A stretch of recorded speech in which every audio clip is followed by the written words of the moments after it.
Birny to je moja najljubša choroba. Bez birny ja nie bym być. Ja mam niemale kuzi dżimbirny, a potem wiele zeleniny. Gdyż mam ja pejčen moje lajeno honačiko klivo, to se ja činil jednu dobru jušku, ze tež wiele zeleninovými přidavkami. A to mi ta juška lepiej svodila, če miaso, to mi to miaso dosahło tej klivo na 2 dny. A to mam ja od jednej klivo 2 obeda i ze ten poradny jušku, ale wiele zeleniny k tomu. To ja varju, a točene birne, a kuskate birne, a kisove birne, a hevak nekajke osobite, to ja ne činil. Birna cupalivku ja rade, to ja si kupim jednu svinacu klechu, a to ja varju birna cupalivku z tej, a kiselka k tomu. A kuskate birne, što to je? Birne kuskate, potom morche, buny, kau, šo, potem zeleninu k tomu.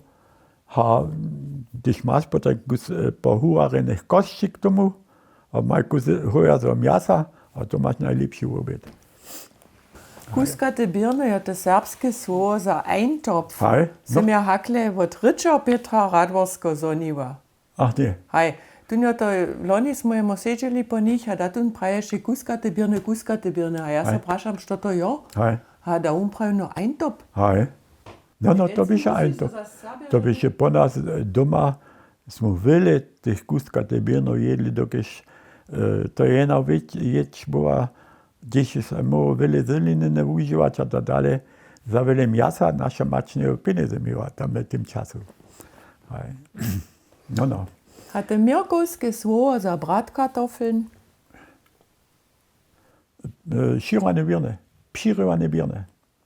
A jo oni pregelvane birne, abo ka. Za nas su to pširvane birne. No. A jejo, na kotre vašnje ovo jejo ješće?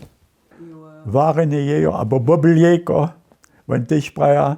Potom mlodsze jejo, bo takim to je rührei, a pečene jejo, spiegelei, a nič druge popravim z jejami, potom činčimo dalej, ja se ne ono. Ja popravim jeja, rade jem tež, to ja činil kuži koč potom te pširvane birne, špinat a jeja.